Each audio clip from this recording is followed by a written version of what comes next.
전투는 지더라도 전쟁엔 패하지 말라. 제목으로 하나님 말씀 증거토록 하겠습니다. 여러분, 삼부 예배 오신 여러분들 축복하고 환영합니다. 2부에는 약간 불미스러운 일이 있었습니다. 말씀 시작하고 정확하게 45초 만에 졸고 자빠져 있는 것이 발견되어 생욕을 받고 망신을 당했죠. 자존심이 상했습니다. 내가 말씀을 잘 못 전하고 지루하고 영성이 없어서 중간에 도저히 저놈은 소망이 없다 졸기 시작하면 내가 인정합니다만, 정확하게 말씀 시작하자마자 졸기 시작하는 것을 용납할 수 없어서 오늘 엄청나게 그 친구를 또 인하여 우리 예배 정신을 한번 따끔하게 혼을 냈는데, 비단 그 한 사람의 문제가 아니라 오늘 우리 모두의 문제일 수 있습니다. 다른 거는 어떻게 해도 상관없는데 제가 그랬어요. 저는 뒤에서 뭐라고 하건 앞에서 침을 뱉던 이길 자신 있으면 저를 제떨어로 때리던 아무 상관없어요. 그런데 내가 모시는 우리 하나님, 그 예배의 영광을 침해하거나 그 예배의 본질을 훼손하면 전 용납하지 않아요. 제가 본질 외의 것을 추구하고 바란다면 여러분 기꺼이 저를 저항해 주시고 저에게 뭐라고 충원해 주셔도 돼요. 근데 본질을 추구하는데 그 본질을 훼손하고 충돌한다면 아마 대충 부딪혀서 안 될 거야. 목숨 걸고 나와야 될 거야. 왜? 저는 잘 먹고 잘 살려고 사는 사람이 아니라 주님을 위해 죽으려고 목회하는 사람이에요. 죽으려고 목회하는 사람한테 좀 더 잘 먹고 잘 살고 낫내려고 사는 사람, 교회 나온 사람이 절대로 이길 수가 없어. 그러니까 본질을 훼손하려면 목숨 걸고 나와요. 근데 그거 아니라면 절대 이 예배의 본질이나 목회의 본질을 훼손하지 않는 교회가 되길 바랍니다. 제가 당회나 운영위원 할 때도 그랬죠. 난 다른 거 신경 관심도 없다고. 자기들 마음대로 하라고. 그 대신 예배의 본이 되십시오. 기도하십시오. 당신들을 따라가도 좋을 만한 믿음의 표대가 되십시오. 나머지는 알아서 하십시오. 이런 본질을 추구합니다. 그러니까 찬양도 마찬가지예요. 다른 건 어떻게 해도 상관없는데 예배, 우리 교회의 명예나 그 영광을 훼손하지 마세요. 그거는 제가 용납하지 못할 것 같아. 니들도 마찬가지고. 예배는 예배답게, 하나님께 나올 때는 하나님을 하나님 대접하며 교회를 존귀하게 여기고 예배를 존귀하게 여기는 우리 진짜 예수장이 되길 바랍니다. 자, 또 박수까지 또. 지난주 말씀의 제목이 뭐였죠? 미안해할 거 없어요. 일주일이나 지난 걸 물어본 내가 잘못이지. 그래도 한번 외쳐볼까요? 목표와 목적을 혼동하지 말라. 아멘입니까? 기억은 나셔요? 목표가 있고 목적이 있습니다. 골이 있고 퍼포즈가 있어요. 어떤 게 큰 개념이에요? 목적. 전투와 전쟁이 있어요. 어떤 게 큰 개념이에요? 골과 퍼포즈 어떤 게 큰 개념이에요? 여기서 영어 쓰면 안 돼요? 수단과 목적 어떤 게 큰 개념이에요? 그거예요. 그래서 우린 목적을 향해 가는 사람이에요.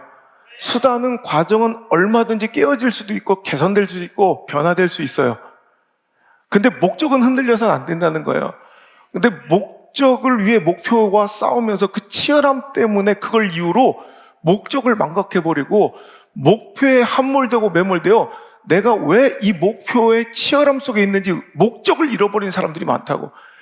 그런 이상한 교회와 신앙과 인생들이 많아서 열심히 살아놓고 후회하는 인생 되지 말자는 거예요. 충성다고 성실하게 살아놓고 마지막에 욕먹지 말자는 거예요. 이해가 되세요? 보세요. 평생을 신실하게 정말 이건 사람들이 혀를 내두를 정도로 신실하게 살아온 한 목사님이 계세요. 몇십 년 동안을 단 한 번도 12시 땡 정오 기도를 놓친 적이 없어. 얼마나 철두철미한지 12시만 되면 딱 목사님은 기도 자리에 와. 성도들은 물론이요, 마을 주민들도 목사님이 기도하러 가는 시간에 시계를 맞춰도 될 정도로 정확하신 분이에요. 근데 어느 날 문제가 생긴 거예요.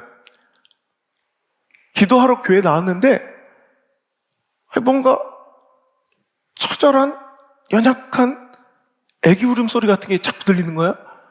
깜짝 놀라서 나가보니까 다름 아닌 이 담벼락 밑에, 교회 담벼락 밑에 도둑고양이가, 들고양이 한 마리가 새끼를 놔놓고 가버린 거야. 그냥 돌아서려니 발걸음이 떨어지지 않는 거예요. 이 피덩이, 이거 두고 가면 죽는 거야. 몇 번 고민하다가 할 수 없이 그걸 들고 집으로 옵니다. 그래서 주사기에 우유를 넣어서 겨우 입을 벌려 먹이며 따뜻하게 품어주고 그 아이를 살려냈어. 그랬더니 이 고양이가 목사님이 자기 엄마인 줄 아는 거야. 어딜 가나 목사님을 따라다니며 한시도 목사님께 떨어지질 않아. 평소에는 귀엽고 좋은데 문제는 기도 시간에 발생한 거야. 기도 좀 하려고 하면 고양이가 야옹 야옹 야, 이 목신 고양이가 막 야옹 야옹 성가셔서 기도를 못하는 거야. 그래서 아무리 기도하러 올 때 교회 문을 다 닫고 잠고 들어왔는데도 기도 좀 하려면 어딘가 뭐 개구멍이 있는지 고양이 구멍인가 하여튼 들어와서 또 어느샌가 또 매달려 야옹 야옹. 그러니까 기도에 집중할 수 없는 거예요. 고민하다가 단호하게 목사님이 결정해서 그래 안 되겠다. 이래서는 기도를 못 하겠다. 기도에 집중하려면 안 되겠다. 서운해도 할 수 없어. 그래서 나비야 일로 와. 고양이를 기도하기 전에 꼭 찾아서 나무에 묶어두고 기도를 하기 시작한 거야. 그러니까 문제가 풀렸어요. 그렇게 어느덧 시간이 흘렀는데 갑자기 한 날은 평생 비바람이 불던 폭염이 불던 뭐 혹한 속의 추위 속에서도 명절 휴가철도 필요 없이 추석 명절 설 명절도 하루도 안 빼고 12시에 기도의 자리에 계셨던 목사님이 기도의 자리에 안 나오신 거야. 성도들이 깜짝 놀란 거야. 몇십 년 만에 처음 있는 일이니까. 이틀, 3일 성도들이 불안한 거야. 이제 일주일쯤 되니까 성도들만 아니라 마을 주민들도 불안해지기 시작하면서 이제 목사님을 찾아 나섰어. 멀리도 안 가요. 글쎄 목사님이 기도를 안 하고 그 시간에 교회 주변을 서성거리고 있는 걸 발견하게 되고 이제 성도들은 물어본 거예요. 목사님 대관절 여기서 뭐 하십니까? 평생에 한 번도 기도의 자리를 빼먹지 않았던 목사님이 기도의 자리에 벌써 일주일째 안 나온 거 아십니까? 우리가 걱정돼서 찾으러 나왔다고. 목사님 왜 여기 계세요? 근데 목사님이 답답하다는 듯 자기도 가슴을 치며 그러게 말이라고. 내가 기도를 해야 가야 되는데 이놈과 고양이를 묶어놔야 기도를 하러 가는데 일주일째 이놈이 집을 나가서 보이질 않아서 고양이를 묶어놔야 기도를 하는데 고양이가 없어져서 고양이를 못 묶어놔서 기도를 못하고 있다는 거예요. 여러분 고양이를 왜 묶어놔요? 고양이를 왜 묶어야 돼요? 기도 더 잘하려고. 그러면 고양이가 없으면 그냥 기도하면 돼. 여러분 당연해 보여도 매번 고양이를 묶어두고 기도하다, 묶어두는 것에 집착하다 보면 어느 순간 보면 목적을 잃어버리고 고양이를 못 묶어두면 기도를 못하는 사람들이 생겨요. 원래 본연의 목적을 잃어버리고 망각하고 상실한 채 목사님 고양이가 없는데 그 일을 어떻게 해요? 우린 지금까지 10년 동안 이미 다 고양이를 묶었거든요. 여러분 고양이가 없으면 그냥 기도하면 되고 고양이가 있으면 묶어놓으면 되고 개가 짖으면 개를 묶으면 되고 수단은 얼마든지 개선되며 과정은 얼마든지 바뀔 수 있다는 거예요. 하지만 뭐가 분명해야 된다? 목적을 망각하지 말고 목적을 혼동하지 않고 살아가야 인생을 진짜 성공적으로 신앙을, 믿음을 승리할 수 있다는 말이죠. 이게 지난주 말씀의 정리입니다. 그래서 우리는 목적 지향적 인생을 살아야 되는데, 그렇다면 우리 인생이 강력하고 가치 있는 인생이 되려면 어떤 목적을 가슴에 품고 일생을 살아가야 될까요? 라는 질문입니다. 여러분, 진짜 강력한 인생, 가치 있는 인생을 살기를 원하시죠? 그럼 여러분, 목적 중심의 인생을 살아야 되는데, 수많은 목표의 치열한 싸움 속에서 돈 벌고 승진하고 계약 따고 합격하고 직장 구하고, 여러분, 이런 치열한 싸움, 만만한 싸움이 아닌 걸 제가 알아요. 근데 진짜 중요한 건 그 치열함의 본질의 목적은 무엇이 돼야 되느냐. 여러분, 진짜 당신의 인생이 강력한 인생, 가치 있는 인생 되기를 원한다면, 여러분, 나의 인생의 목적과 하나님의 목적을 일치시킬 수 있는 지혜가 있길 바랍니다. 보세요. 나는 흔들리지 않는 인생의 분명한 목적이 있는데, 그 목적이 다름 아니라 하나님의 목적과 부합돼. 하나님이 바라시는 바야. 그럼 그보다 더할 나위 없이 좋은 게 없어요. 순풍에 돈 딴 듯 하나님의 지지와 압도적인 은혜와 공급하심으로 아마 강력한 인생, 내가 꿈꾸고 계획하고 예상했던 것을 초월하는 어마어마한 능력의 인생을 살아갈 수 있을 거예요. 왜? 하나님께서 지지하시고, 하나님께서 후원하시고, 하나님께서 개입하시고, 하나님께서 도우시기 때문에. 그게 다윗의 인생의 강력함이에요. 다윗의 인생의 강력함. 여러분, 다윗이 싸울 만한 사람이라 오늘 잘 보니까 다윗이 적합한 인생이라, 다윗이 그 싸움에 부합해서 부른 게 아니라, 오늘도 다윗을 하나님께 선택하시고 그에게 능력 부어서라도 그를 존귀케 하시는 이유는 다윗이 갖고 있는 인생의 목적, 싸움의 목적, 골리앗을 향하는 그 마음의 자세가 하나님의 목적과 부합하는 거예요. 하나님을 비방해요. 골리앗이 상황과 처지와 형편에 칼과 창과 단창 들고 하나님을 비방하고 모독하고 조롱하고 있는 시대를 살아갔는데, 아무도 그의 입을 닫지 못하고 다 받아들이며 수긍하며 변명과 핑계, 바위 뒤 숲을 속에 숨어서 벌벌 떨고 쪼다처럼 있다는 거예요. 그럴 때 다윗이 뛰쳐나가 얘기하기를, 너는 칼과 창과 단창으로 나오거니와 나는 만군의 여호와 이름, 곧 네가 모욕한 이스라엘 군대 하나님의 이름으로 내게 나가노라. 분명히 말하는데, 오늘 너는 내 손에 죽어. 오늘 하나님께서 너를 내 손에 넘기시리니 오늘 내가 네 목을 베고 블레셋 군대의 시체를 땅에 들짐져 공중에 새들에게 주어 온 땅으로 하여금, 즉 하나님을 알지 못하고 하나님을 비방하고 하나님을 조롱하는 온 불신자와 이방 세상 사람들로 하여금 하나님이 이곳에 시퍼렇게 살아 계심을 알게 하겠고, 할렐루야. 그리고 더 나아가 하나님을 믿는다, 교회 다닌다 하면서도 그 능력을 전적으로 신뢰하지 못하고 상황과 처지와 형편만 조금만 불리해지면 저 쪼다처럼 찌질처럼 주저앉아 우리가 상황과 처지와 형편의 노예가 되어 질질 끌려다니는, 하나님을 믿는다면서 진짜로 하나님 믿지 않는 저 무리들에게, 여보시오, 언제가 우리가 우리의 힘으로 살았습니까? 전쟁은 여호와께 속한 것인즉 여호와의 권하심, 그 승리가 그따위 칼과 창과 스펙과 상황 따위에 달려있지 않음을 이 무리들에게, 이 무리는 누구요? 믿으나 믿지 않는 하나님의 백성들에게 본보기로, 그걸 간증이라고 해요. 축복의 예화거리로, 하나님의 살아계심의 승리의 간증거리로 사용하겠습니다. 이게 다윗의 골리앗과 싸우는 목적이에요.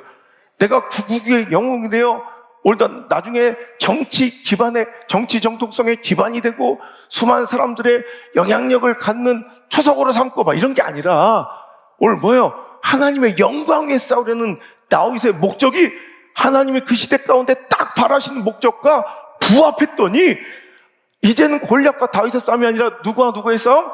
하나님과 골리앗의 싸움이 되는 거예요. 그러니 강력한 인생이 되는 거예요. 오늘 여러분, 여러분의 기도가 목표만을 구하는 기도 되지 않게 바랍니다. 좋은 대학, 어느 대학에 입학시켜주세요. 어느 과에 입학시켜주세요. 무슨 직업을 갖기를 원합니다. 어느 회사에 들어가기를 원합니다. 돈 벌기를 원합니다. 승진하기를 원합니다. 여러분, 이런 조잡한 기도, 물론 이런 기도 하지 말라는 게 아니라 이것만 구하지 마. 왜? 하나님의 관심사는 이게 아니기 때문에. 하나님, 네가 너 얼마 벌었니? 너 직업이 뭐니? 너 얼마나 영향력을 하졌니?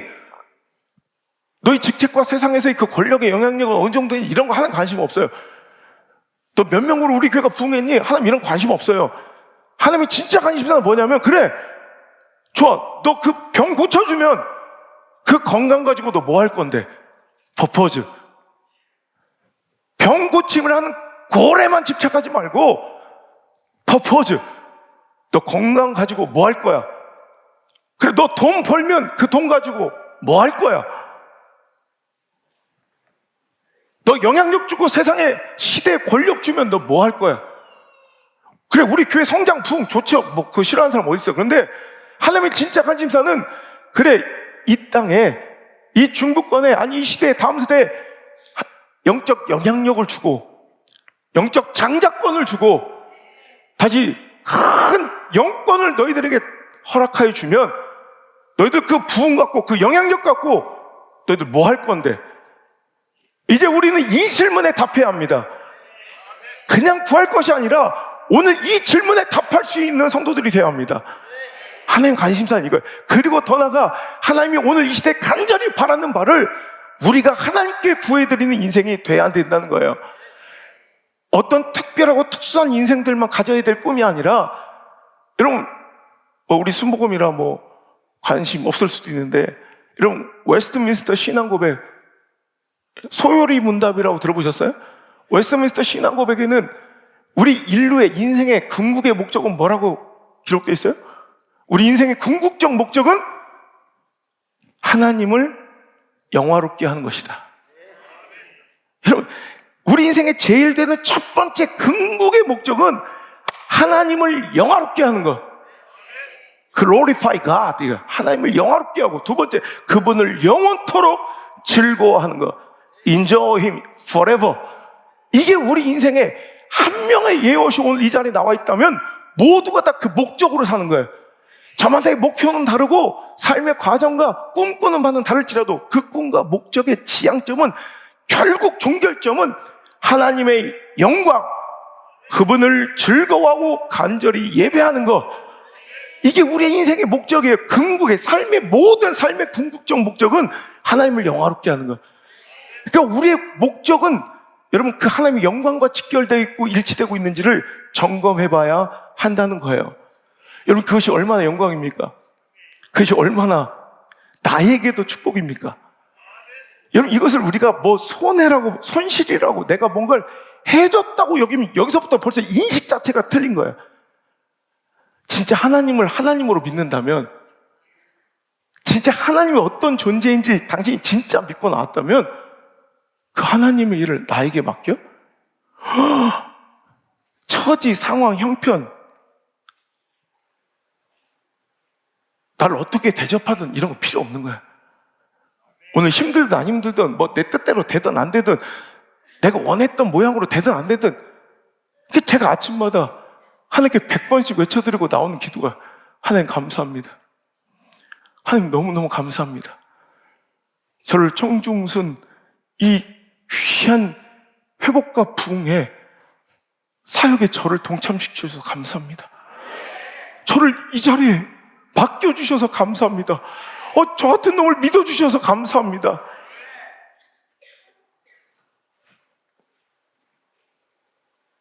저를 처음으로 알아보고 신뢰해주신 우리 원로 목사님도 감사하지만, 궁극의 감사는 하나님께 나를 믿어주시니 내가 이 자리에 있을 수 있는 그 일을 내가 할 수 있대.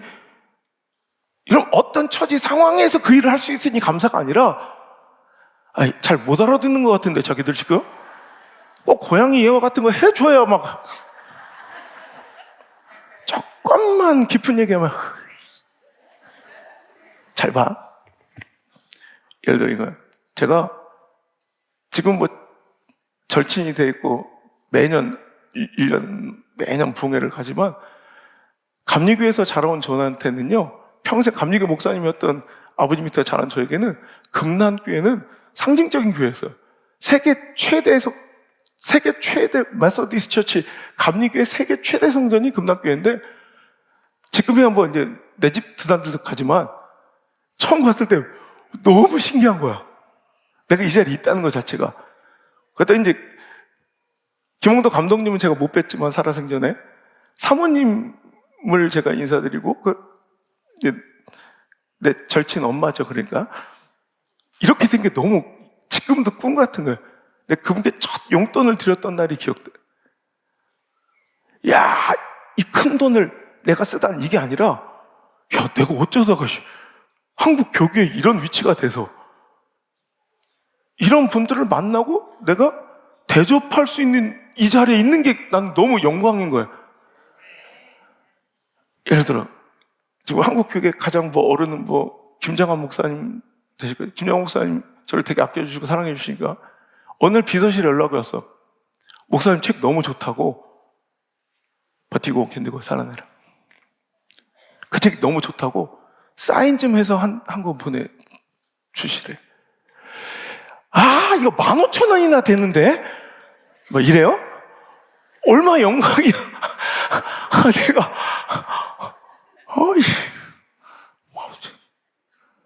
이거 기쁨이야, 안 기쁨이에요? 그 또 비서실에 한번 전 대통령께서 이 책 사인 좀 하나 받기를 원하신대. 한 권도 아니고 2권이나? 돈 3만 원이 누구지? 걔 이름이야? 이래요? 그래서 사인해줬어요. 사진도 찍어놓고. 자기들은 대통령 사인도 못 받아봤지. 난 사인을 해준 사람이야. 내 돈 나갔다고 불쾌해요? 생색내요? 영광이지. 하나님이 다음 세대를 살리고 우리 교회를 중부권을 넘어 이 시대 가장 건강한 교회의 예표로, 상징적인 교회로 다음 세대의 중심으로 세우기 위하여 셀라 프로젝트를 제안하십니다. 당신에게. 이거 내가 막 생색내고 손해보는 일이 아니라 원래 감격하여 동참할 수 있음이 감사해야 되는 거 아니에요? 내가 이 자리에 찬양할 수 있음이 감사해야 되는 거 아니에요? 내가 여기서 그 거룩한 하나님의 영광과 존경함을 높여드린 이 예배 한 구석을 차지할 수 있음을 영광스럽게 생각해야 되는 거 아니에요? 감사의 물을 드려야 되는 거 아니에요? 진짜 눈물 나도록 감격해야 되는 거 아니에요? 이게 진짜 예수 제대로 믿는 사람들의 모습이라는 거예요. 여러분, 나의 목적과 하나님의 뜻이 일치될 때 하나님은 우리에게 그것을 이룰 충분한 능력을 주시고 넘치는 힘을 공급하여 주시고 모든 상황과 처지와 형편을 주장하여 주셔서 넉넉히 그 일을 하고도 남을 만한 우리를 존귀함과 능력과 축복의 세계로 인도하여 주실 줄 믿습니다. 그걸 경험해 보란 말이에요. 그걸 제가 만든 용어로 하나님의 축복의 법칙을 저 어릴 때부터 발견한 거야. 제가 만든 용어에 그냥 선주 후사의 법칙. 선주 뭐야? 내 첫사랑 이름이야? 잘 있나 몰라. 선주 후사. 먼저 주님을 위해, 후사, 그리고 나서 나의 사사롭고 개인적인 것을 구하는 거예요. 하나님은 먼저 주님을 위해 살고 구하는 자들을 위해 나머지 내 사사로움은 하나님께서 더하여 주시는 분이에요. 여러분, 이런 기도가 강력한 기도예요. 기도는 주구장창 나와서 양으로 승부 보는 것이 아니라, 물론 양도 필요해요. 기도의 양도 분량도 필요하지만 진짜 기도의 강력함은 하나님의 목적과 나의 구하는 바 그 뜻이 일치될 때 강력해지는 거예요. 한나의 기도가 그래. 한나의 기도. 한나의 가장 간절한 목표, 골, 오늘 당장 현실적이고 눈앞에 당면한 직관적인 기도의 제목은 뭐 해야 돼요? 뭐가 문제예요? 뭐 달라고 해야 돼요? 애 달라고. 아들일지 모르겠지만 하여튼 아들인지 딸인지 하여튼 뭐든지 달라고. 자, 그래요. 이거는 현실적인 문제예요. 당면한 과제 치열한 싸움의 목표예요. 아기 갖는 거, 임신하는 거. 그런데 그의 목적이 분명했어요. 하나님, 저 애 좀 주십시오. 졸지도 주무시던 우리 하나님, 지금 혹시 주무시는 거 아닙니까? 분인나, 전혀 나 갈구는 걸 못 보셨습니까? 어찌하여 잠잠하시나이까? 빨리 저에게 아들을 주셔야 보란듯이 그 분인나의 코를 납작하게 만들고 나도 아들 새끼 손잡고 학교 한번 가볼 거 아닙니까? 막 이럴 거예요? 아니죠. 하나님, 저에게 아들 주세요. 그럼 이 시대가 얼마나 부패하고 타락했습니까? 이 영적 어둠과 하나님의 말씀을 대언하려 해도 엘리 제사장으로 대변되는 무능하고 무지하고 영적으로 꽉 막혀있는 참혹한 이 어둠의 시대에 하나님의 말씀을 하나도 땅바닥에 떨어뜨리지 않고 사람 눈치 보며 세상의 권력 앞에 무릎 꿇고 고개 조아려 그 말씀을 회수하지 않고 하나님의 말씀을 전해줘야 될 하나님의 종이 필요하지 않습니까? 나에게 아들 주시면 그 아들을 성결하게 구별하여 당신께 드리겠나이다. 하나님이 지금 딱 바라던, 안 그래도 누가 저기도 좀 해줬으면 하는데 자기 목표와 결부된 그 목적을 구하는 한나의 기도는 안 들어줄 수가 없는 기도를 하고 있더라는 거예요. 그러니 그에게 사무엘이라는 아들을 주시고 고맙다, 너 때문에 내가 이제 좀 한시름 놓았구나, 입 싹 닦는 분이 아니라 그 아들도 주시고 그 뒤에 고구마 줄거리처럼 절절절절절 더 주시는, 나머지의 내 삶을 충족시킬 수 있는 축복을 후사 더하여 주시는 하나님. 솔로몬의 기도가 그래요. 솔로몬, 여러분, 왕이 되어 정권이 바뀌면 얼마나 해야 될 일이 많은지 알아요? 군부의 눈치도 봐야 되고요, 외교력도 강화해야 되고요, 권력의 정당성과 정통성도 강화해야 되고요. 지금 같으면 이 고도화된 이 정치 세계에서는 인수위가 수백 명이 출동해서 각 분과별로 아마 미친 듯이 그 정권 교체를 준비할걸요? 여러분, 당시에도 약간 원시적인 이 정치 체계여도 똑같아요. 할 일이 너무 많고 신경 쓸 게 너무 많을 건데 그때 솔로몬은 다 내려놓고 뭐 해요? 기도해요. 예배해요. 1,000번째 하나님께 올리며 기본에서 하나님께 엎드릴 때 하나님께 꿈에 나와서, 야, 솔로몬아, 내가 너에게 무엇을 줄고 너는 구하라. 만약에 산부 예배 나오신 여러분에게 하나님께서 산부 예배 나온 사랑하는 우리 성도들아, 아무개야, 너 손 하나만 딱 얘기해. 내가 들어줄게. 여러분, 지금 딱 하나 얘기하면 다 들어주신대. 그럼 여러분, 지금 딱 얘기할 거 있어요? 그게 있어요. 이게 아이고, 안 그래도 하나님 기다렸나이다. 우리 42살 먹은 아들내미, 다른 사람은 장가도 척척 잘 가는데 저놈은 저 집구석에서 뒹굴뒹굴하니 어쩝니까? 하나님, 우리 아들 42살 먹은 우리 아들한테 그냥 며느리도 아니고 꼭 약사 며느리를 주옵소서. 또 이럴 거요? 그럴 거구만. 근데 솔로몬은, 하나님, 저에게 맡겨주신 이 백성 영혼이 너무 많아 전 도무지 이것을 감당할 수 없는, 출입도 할 수 없는 자근입니다. 그러니 저에게 이 나라를 잘 다스리고 통치할 수 있도록, 재판할 수 있도록 저에게 지혜를 주세요. 안 그래도 하나님이 지금 가장 간절히 바라는 바, 목적이 뭐였을까요? 내 백성 잘 다스려주고 내 백성 잘 케어해줘야 될 걸 하나님이 안 그래도 바랐는데 솔로몬이 그것을 구하니, 여러분, 역대하 1장, 열왕기상 3장에 보면 이 내용이 나와요. 집에 가서 찾아봐요. 그랬더니 솔로몬이 이것을 구하며, 열왕기상 3장 10절, 여호와의 마음에, 하나님의 마음에 쏙 든지라.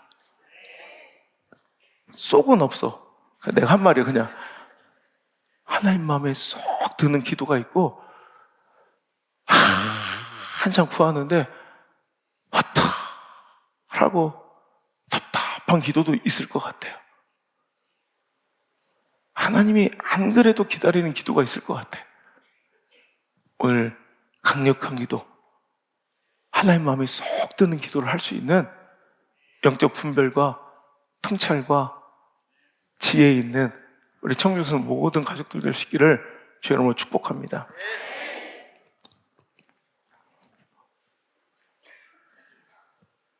신약에서는 예수님께서 친히 이 선주 후사의 법칙을 가르쳐 너희들 왜 맨날 나한테 와서 무엇을 먹을까? 무엇을 마실까?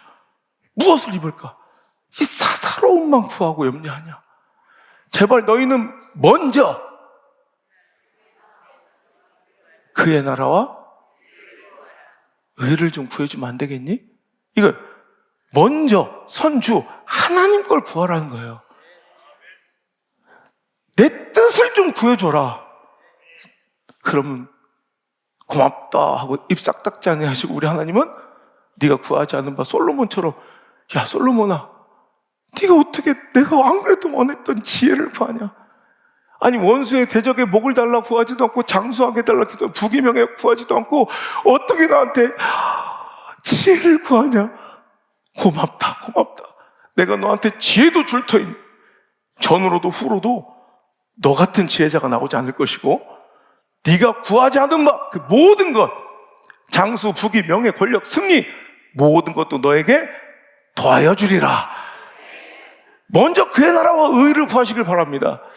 그럴 때 더하여 주시는 하나님의 영광이 내가 상상할 수 없는 꿈꿀 수 없는 내 예측 범위를 벗어난 내 수준을 뛰어넘어 하나님의 축복과 역사는 그럴 땐 내 가정과 내 자녀들의 삶에 임할 줄 믿으시길 바랍니다. 내가 구하는 그 허접한 목표 하나 얻고 끝난 인생이 아니라 뭘 먹을까, 뭘 입을까 이 관심사로 살아. 근데 신기한 건 맨날 뭘 먹을까, 뭐 입을까. 그 고민한 것 치고는 입고 다닌 것도 별로요. 그 고민한 결과물 치고는 좀 그러니까 고민해봤자 그 정도라는 얘기예요.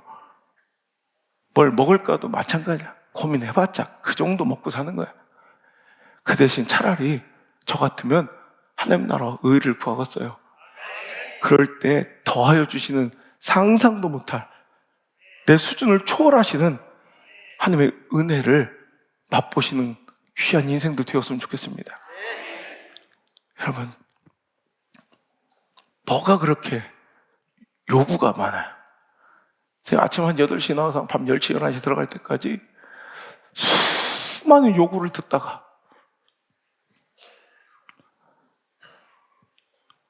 밥 주세요, 일찍 주세요, 내 자리에 마련해 주세요, 저쪽 가게 있어요, 이쪽 가게 있어요, 이거 해주세요, 저거 해주세요. 억울해요, 섭섭해요, 서운해요, 힘들어요. 억울해요, 서운해요, 이거 해주세요, 저거 해주세요. 내가 나중에 가면 요즘에 제가 원래는 운동을 하루에 3타임을 3시간을 꼭 하거든요. 50분 타이머 맞춰놓고 7kg씩을 하루에 3타임을 꼭 하는데 요즘에 한 타임밖에 안 하는데 다이어트가 저절로 되는 아주 기적과 같은 나날을. 실은 하루에 저는 체중을 10번씩 재요. 정확하게 체중을 맞추고 다니는데 요즘 체중이 방송국 체중이야. 내가 방송 이제 다다음 주도 방송 2개 찍으러 가는데 방송 찍을 때 제가 딱 맞춰가는 체중이 있거든요. 평상시보다 좀 2, 3kg 빼야 돼. 매일 아침이 운동 안 해도 방송국 체중이야. 이러면 고맙습니다. 아침부터 저녁까지 눈알이가 새끈, 뭘 박수를 쳐. 눈알이가 새끈해서 교회는 무엇을 먹을까, 무엇을 입을까, 무엇을 마실까를 구하는 데가 아니라 먼저 그의 나라와 의를 구했더니 나머지가 채워지는 영광과 은혜를 좀 맛보는 이걸 경험하는 신나고 설렘이 있어야 돼요. 여러분, 기도에도 단계가 있어요. 우리나라 번역본이 있는지 잘 모르겠는데 아주 조금 소책자 재미도 없는 책인데 스테이지 오브 프레이어 이랬던 것 같아요. 기도의 단계 이런 거. 그런데 거기 보니까 기도의 5단계가 이렇게 책정되어 있더라고요. 1, 2, 3, 4 기도가 성숙하고 성장하는 단계가 있다는 거예요. 1단계는 유치하고 초보적인 영유아의 기도의 단계, 구하는 기도. 에스크 그냥 구하는 거. 여러분 혹시 여기 신앙생활 한 지 한 1년, 2년 남짓에 쌤빙, 씨빙, 초빙들 있어요? 난 교회 다닌 지 한 2년밖에 안 됐다. 없어요? 다 흔빙이야? 쌤빙들 있잖아요. 그 쌤빙들은 사회적 지위가 얼마나 높건 육신의 나이가 얼마나 먹건 상관없이 영적으로 보면 아주 아이죠. 이제 막 태어난 영적으로는 신앙적으로는 아기라고. 그럼 아기의 기도가 여러분 아기가 부모의 상황과 처지와 마음과 감정을 위로하며 도닥거리며 그분을 이해하고 뭐 이렇게 이런 얘기해요? 아기는 그냥 구하기만 해요. 그냥 하루 종일 누워만 있으면서 배고파 졸려 심심해 흔들어줘 똥 쌌어 이씨 가로도 기저귀 하루 종일 그 반복이야. 그 다음에 졸려 똥 쌌어 배고파 심심해 똥 쌌어 근데 그걸 넌 어떻게 이렇게 이기적이고 개인적이니? 어떻게 너밖에 모르니? 이런 사람 있어요? 아니요. 애기는 그런 거예요, 그냥. 애기는 그게 원래 그거야. 그러니까 애기는 똥을 싸도 이뻐. 아니, 똥 잘 쌌다고 칭찬받는 건 18개월까지요. 여보 일로 와보세요. 우리 왕자님 똥을 한 바가지를 싸셨네. 어머니 시어머니한 코에다가 똥을 들이밀며 어머니 우리의 똥이 황금색이에요. 똥 색깔 이쁘다고 이쁨 받는 건 18개월까지. 그럼 괜찮아. 애기가 똥만 싸도 이뻐. 투정 부려도 왜? 똥 쌀 때 이 똥 빨리 갈아. 그 애기가 징그럽잖아. 엄마가 설거지하고 있는데 어느 순간 이렇게 기어와서 어머니 불철주야 저를 위해 애쓰시고 수고하시는데 제가 뭔가 해드린 게 없네요. 이것도 너무 징그럽잖아. 아빠가 축 처진 어깨로 퇴근하자. 아버지 제가 기저귀값이라 못해야 되는데 뭐 이런 얘기 하면 좀 웃기잖아, 그죠? 애는 그냥 우라져 끼는 거야. 젖달라고 심심하니까 흔들어달라고 졸려 죽겠으니까 재워달라고 똥 쌌으니까 기저귀 가르라고 이래도 돼, 애기니까. 그런데 그 아이가 자라서 37이 됐어요.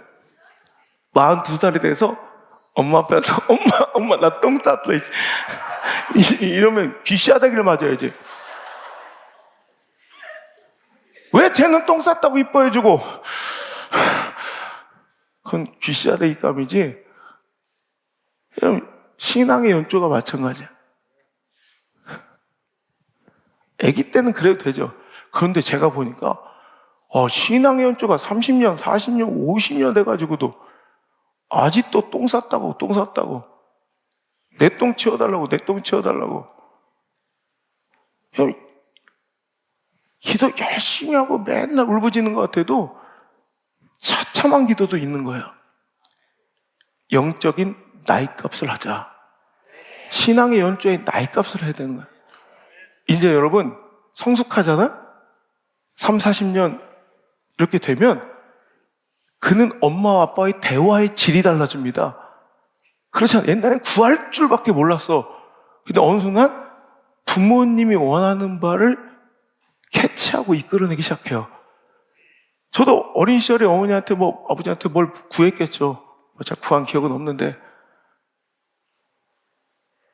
그런데 제가 나이가 50이에요? 못 믿겠지만 누가 36이래. 밥 2그릇 먹고 가요. 나이 50 먹으니까요 엄마 아빠한테 전화를 하긴 해. 근데 전화의 내용이 완전히 달라. 엊그제도 어머니 전화해서 어머니 날씨가 많이 추워진대요. 보일러 잘 틀었어요? 지금 용돈 보내놨으니까 제발 보일러 좀 아끼지 마요. 괜히 아프시지 마시고. 내가 어머니한테 보일러 틀으세요. 뭔가 부탁하는 것 같지만 이 부탁의 목적이 나의 유익이에요? 안 그래도 엄마가 통장을 바라보면 이놈 새끼가 바쁘다고 요즘에 청중송 같다고 나를 잊은 것이 아닌가 하는 순간 땡동 돈이 들어오는 거야. 안 그래도 엄마가 원했는데 그걸 딱, 이게 성숙이고 철든 거야. 내가 부탁하는데 하지 마. 아버지, 이 차를 지금 15년도 넘었는데 아버지 차를 좀 바꾸시죠. 아버지 불안해서 안 되겠어. 야, 에이, 그런 소리 하지 마라. 내가 운전하면 몇 년 더 한다. 에이, 됐어. 에이, 그러자. 그런 소리 하지 마라. 어느 날 갑자기 기아차 모 브랜드의 브로셔를 내 앞에 펼쳐놓더니 이게 그렇게 좋다더라.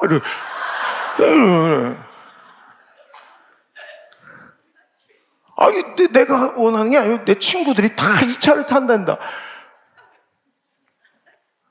안 그래도 아버지가 원했던 걸 내가 구하는 형태지만 아버지의 뜻과 내 뜻이 일치가 되는, 이걸 효자라고 부르고 이거를 철들었다고 부르는 거야. 옆 사람에게 한번 물어볼까요? 철 드셨어요? 철분제만 드시지 말고 돌아버리겠어요. 철 좀 드세요. 맨날 똥만 싸놓고 다니지 말고 이거 해달라 저거 해달라 요구 좀 하지 말고, 난 그래요. 눈앞에 목표만 지향하는 사람들은 열정적이고 성실해 보이고 인생이 뜨거워 보이나 점점 사람들이 떠나가요. 그리고 향기롭지 못하고 뭔가 처참해. 매력이 없어. 지금 조금 능동적이지 못하고 뭔가 그냥 좀 아둔해 보여도 목적 중심의 삶을 살아가는 사람들은 갈수록 깊이 있고 묵직하고 향기로운 인생이 돼요. 좀 가볍지 않게 묵직하게 사는 인생이 돼야죠. 얼마 전 교역자 회의에서 우리 부목사님들이 막 눈물을 흘리면서 요즘에 그러니 가벼운 인생 되지 마라. 가벼운 목회하지 마라. 목회의 종결과 목회의 마지막이 더 향기로워지고 묵직해져라. 사람 눈치 보면서 누군가의 동정을 구하는 그런 목회의 목적이 마무리가 되면 어떻게 되겠냐?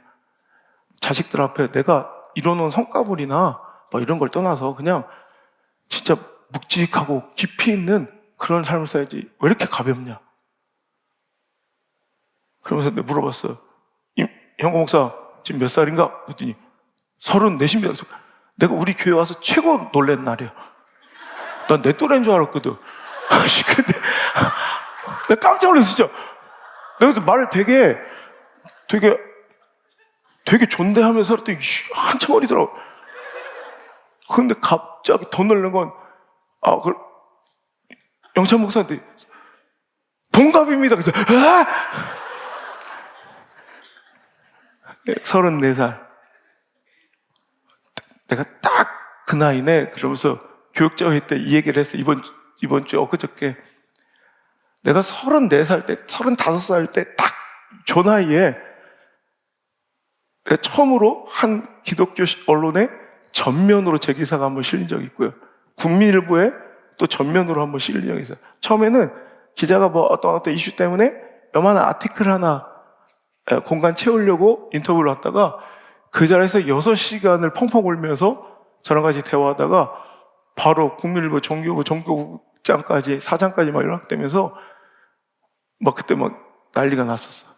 그러면서 요만 아티클이 아니라 전면에 35살짜리 앙송 목사가 소개되는 그때가 이제 제가 15년 전에 막 탁 이제 알려지기 시작할 때 예배에 목숨 거는 목사 제2의 조용기가 나타났다 막 이러면서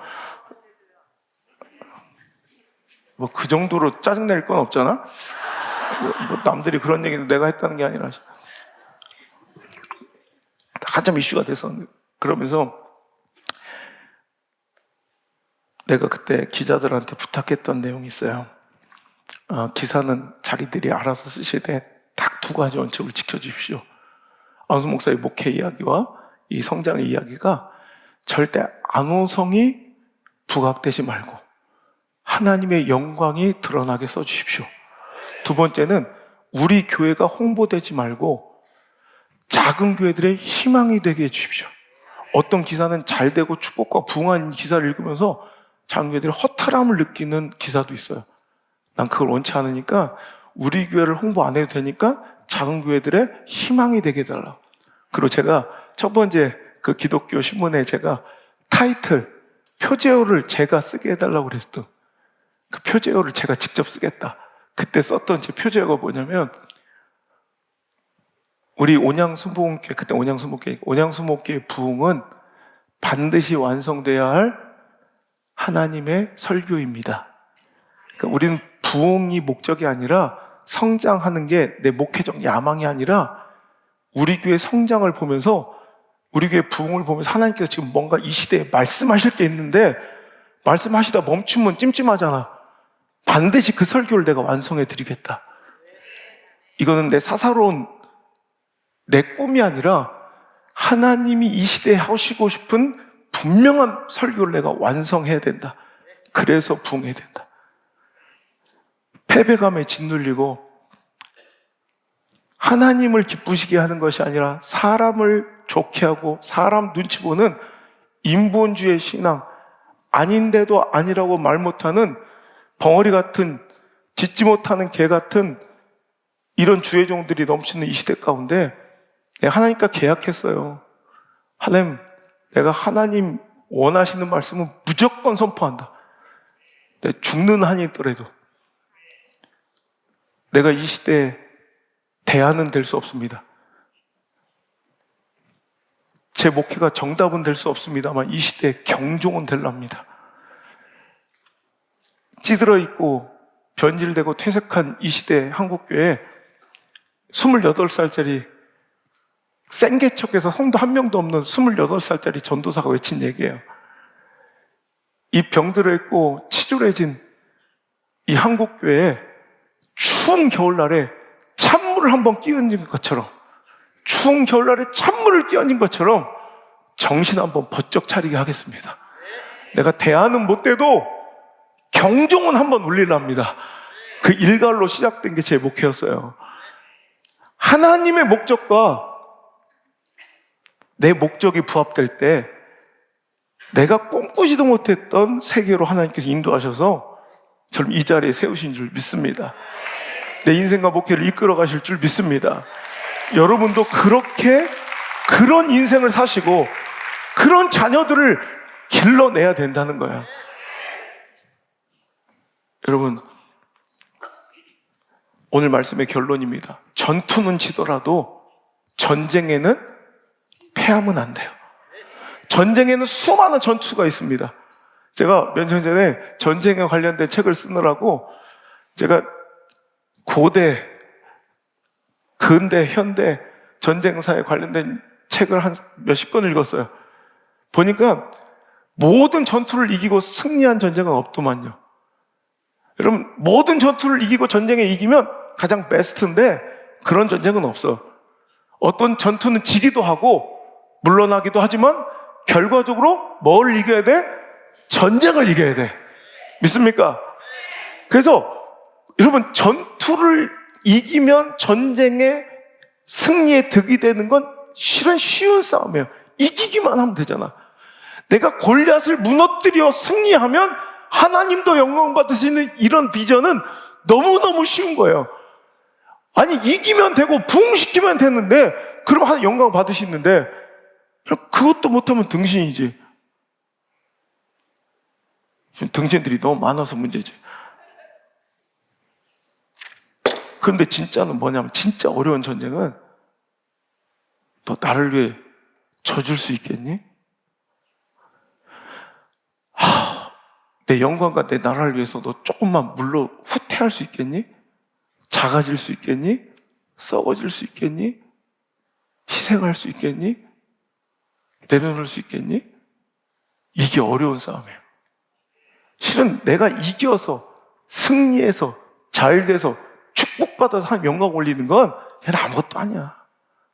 진짜는 내가 작아지고 썩어지고 물러나고 이름도 없이 빛도 없이 사라져야 하는 영광이 더 높아진다면 어떻게 하시겠어요?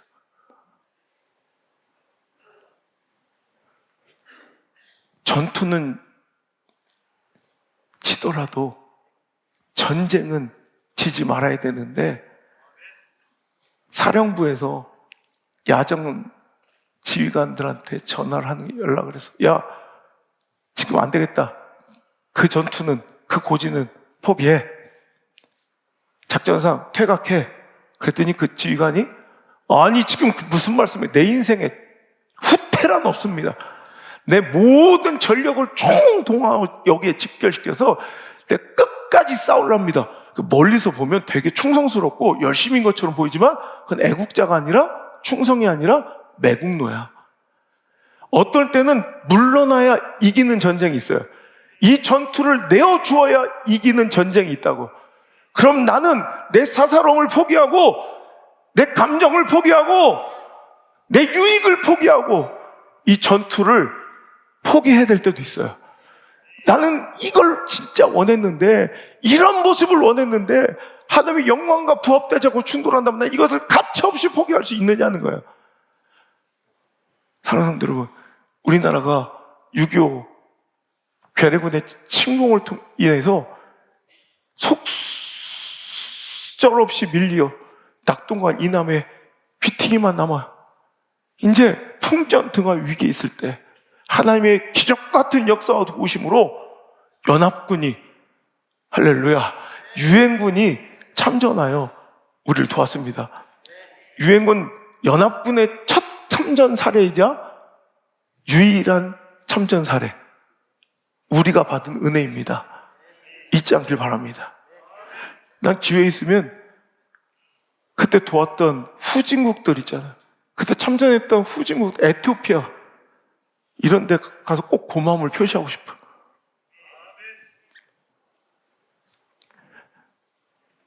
그때 메가더 사령관은 전세를 역전을 위해서 인천 상륙작전, 이 작전밖에 없다고 결론을 내리고 인천을 치고 들어가야 되는데, 인천 상륙작전의 시도를 북한은, 김일성은 알았을까요? 몰랐을까요? 알았어요. 지금 자료들, 기밀 자료들 공개된 거 보니까 김일성도 알았어요. 근데 언제, 어느 때, 그러니까 인천 상륙작전 때 어딘가 지금 딱 상륙작전이 벌어질 건 아는데 거의 큰 후보지가 이제 두 개, 세 개 정도 됐었는데, 그러니까 이제 인천 상륙작전은 무모한 작전이기에, 쉽게 성공할 수 없는 작전이기에 뭔가 교란작전과 혼란작전이 필요했대요. 기망작전, 기망. 그래서 선택한 것이 1950년 9월 15일 인천 상륙작전을 위해 후방을 교란하고 그들의 시선을 분산시키고 보급로를 끊는 목적으로, 다른 데로 공산군이 집중하게 하기 위한 목적으로 포항의 장사곳 아래, 장사곳? 장사 알아요? 장사? 예, 보면 간절곶, 호미곶, 장사곶, 그러니까 울진 가기 전에 장사라는 곳이 있어요. 장사라는 곳에, 여기는 이기러 가는 전쟁이 아니라, 전투가 아니라 희생양이 필요한 거예요. 교란작전. 그래서 우리 옛날 영화 나왔던 거 있죠. 빅뱅의 탑인가 걔가 주연했던 포화 속으로, 알아요?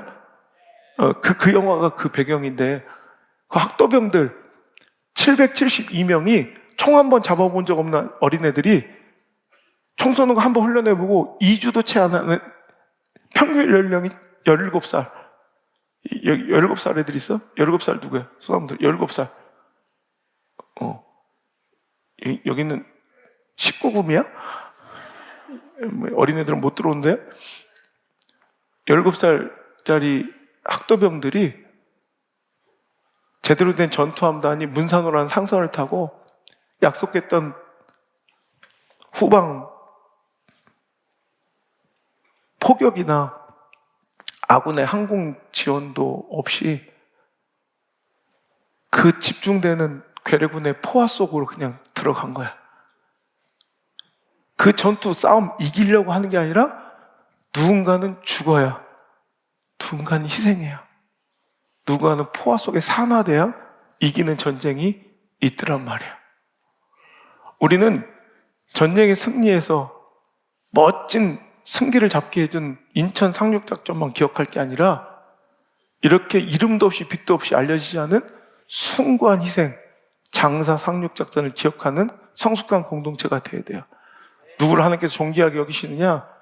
내가 하고 싶은 거 다 하고 안 내고 싶은 거 다 안 내고 내가 원하는 모양과 내가 바라는 모습으로 신앙생활을 하는, 내가 잘 돼서 하나님께 영광 돌릴게요가 아니라 하나님 기꺼이 내가 하나님 원하시는 모습으로 낮아지고 손해보고 희생하고 억울한 일 당해도 내가 주를 위해 참겠나이다, 하늘의 미랄로 썩겠나이다 하는 교회를 찾고 계시고 목사를 찾고 계시고 성도를 찾고 계시고 우리 중직자를 찾고 계실 텐데 그러실 수 있겠습니까? 그러실 수 있겠습니까? 그 전투에 집착하다가 내가 바라는, 내가 원하는 그 전투에만 집착하다가 하나님 영광, 하나님의 나라, 교회 지면 안 돼요. 여러분, 직분자는 왜 세운 거예요? 사도행전 6장에 직분자가 처음 새겨지는 배경이 나오잖아요. 과부들이 싸우는 거 구제받, 헬라파, 유대파, 서운하다, 섭섭하다, 우리만 힘들다, 어렵다, 힘들어, 서운해, 이거 해줘. 그러니까 목사가 기도와 말씀에 전념할 수가 없는 거야. 그래서 성령 충만하고 하나님과 사람에게 칭찬받는 7사람을 세워 그 일을 대신시켜 목사는 뭐 할 수 있게? 기도와 말씀에 전념할 수 있게 세운 게 직분자예요. 그게 장로님이에요. 그게 집사예요. 그게 권사예요. 아시겠어요? 그럼 그거 하고 있는지 보라고. 그거 하고 있는지. 이게 목표와 목적이 혼동되는 거예요. 목사가 기도와 말씀에 전념하게 그거 하라고, 딴 거 신경 안 쓰게 하라고 세웠더니 한국교회 대부분의 목회자들은 그 중직자들 비위 맞추고 이거 해달라 저거 해달라 요청과 요구 들어주고 얼르고 달래는데 목회 에너지의 80%를 쓰느라고 기도와 말씀에 전념하지 못해. 이건 벌써 실패자들이에요. 그래서 저도 그러죠. 하나님도 그렇지만 저도 그래요. 진짜 저 사람이 큰 그릇이고 큰 인물인가를 볼 때는 목표 하나를 포기시켜 봐요. 그거에 집착하는 사람은 큰 인물 아니야. 절대 안 써요. 목표에 하나 집착하는 사람들은 죽을 때까지 그 모든 게 완성되고 완벽하게 갖춰져야 충성하지, 조금만 뻐그러지면 언제든지 하나님 나라 영광을 저해할 수 있는 사람이에요. 저도 하나님께 그 시험을 당했고, 여러분도 크게 존귀하게 쓰임 받으려면 목표가 막혀보는 그 테스트를 통과해야 돼. 그럴 때 전투에 집착하고 전쟁을 해야 하느냐, 전쟁을 위해 전투를 기꺼이 내어주는 장사 상륙작전 같은 멋진 깊이 있는 인물이 되느냐. 여러분, 그 선택의 기로에서 여러분 하나님께 영광되는 아름다운 선택의 주인공들이 되시기를 저나 여러분이나 하나님께서 원하고 계신 줄 믿습니다. 찬양합시다.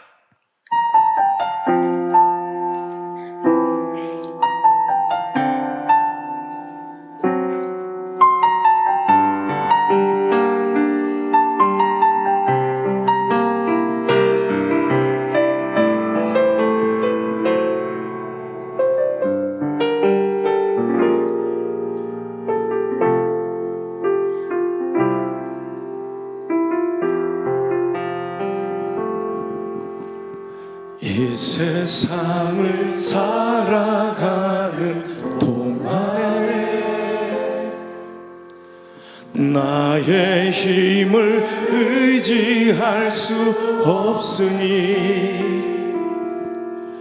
기도하고 낙심하지 말 것은 주께서 참 소망이 되심이라. 주의 길을 걸어가는 동안에, 주의 길을 걸어가는 동안에 세상의 것 의지할 수 없으니 감사하고 낙심하지 말 것은 주께서 참 기쁨이 되심이라. 아멘.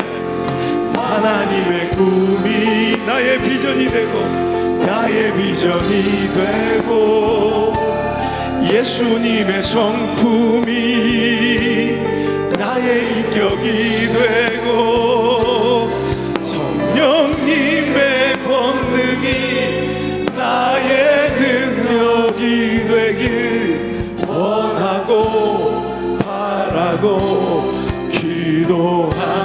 하나님의 꿈이, 하나님의 꿈, 나의 목적이 되고, 나의 목적이 되고, 예수님의 성품이 나의 인격이 되고, 성령님의 권능이 나의 능력이 되길 원하고 바라고 기도합니다.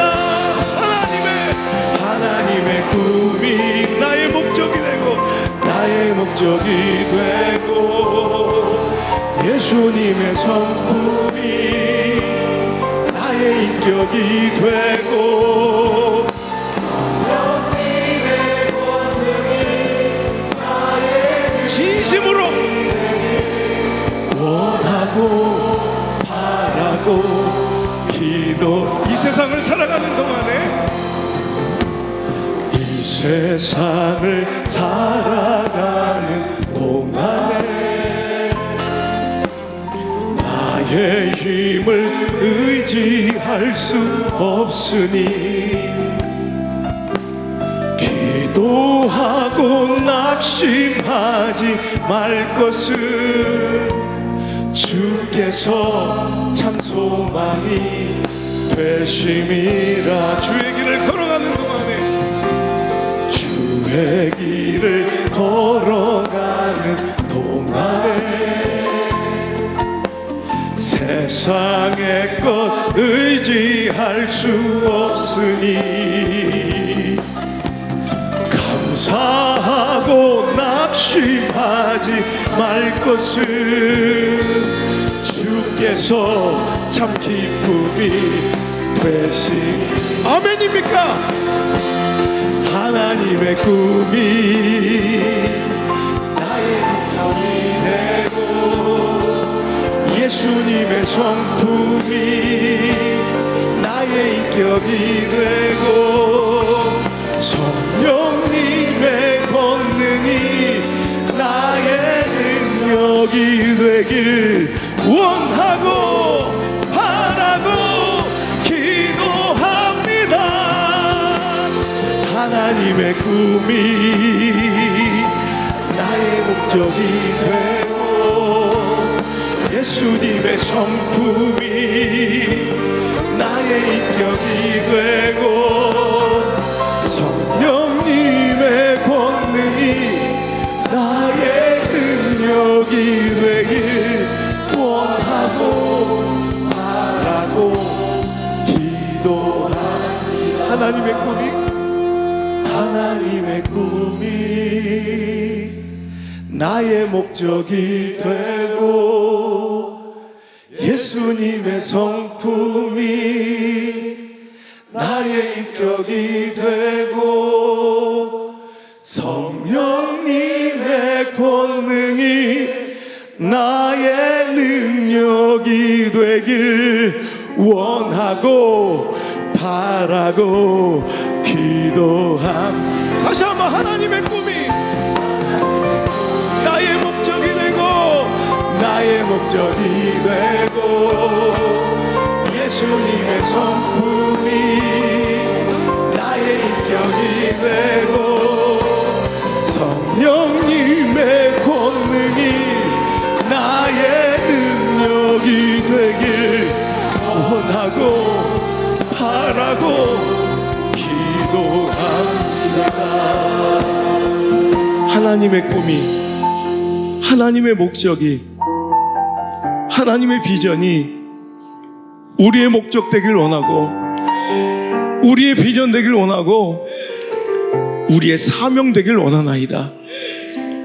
하나님의 영광 위하여, 그 전쟁의 승리를 위하여 기꺼이 내 전투를 내어드리며 내 목표와 수단을 오늘도 포기하며 진정으로 하나님 영광 위에 살아가는 예수님의 제자들 되길 원합니다.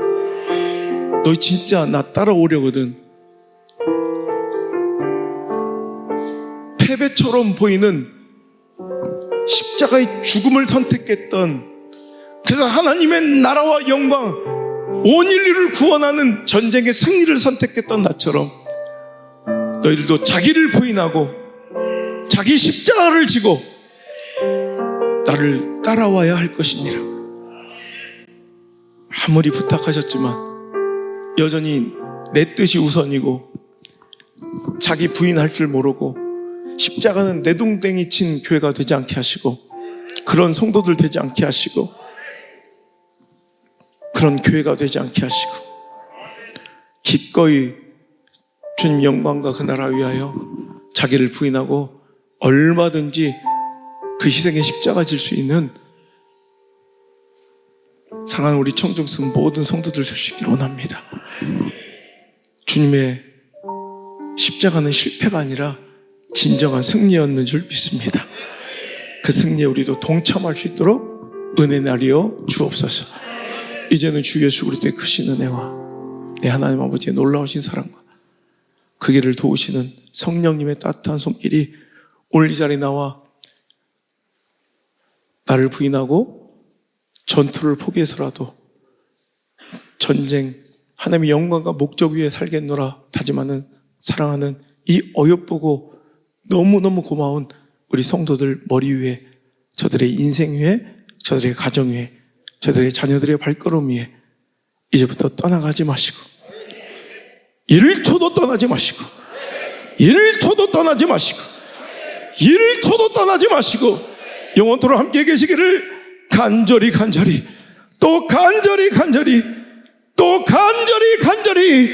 축원하옵나이다. 아멘.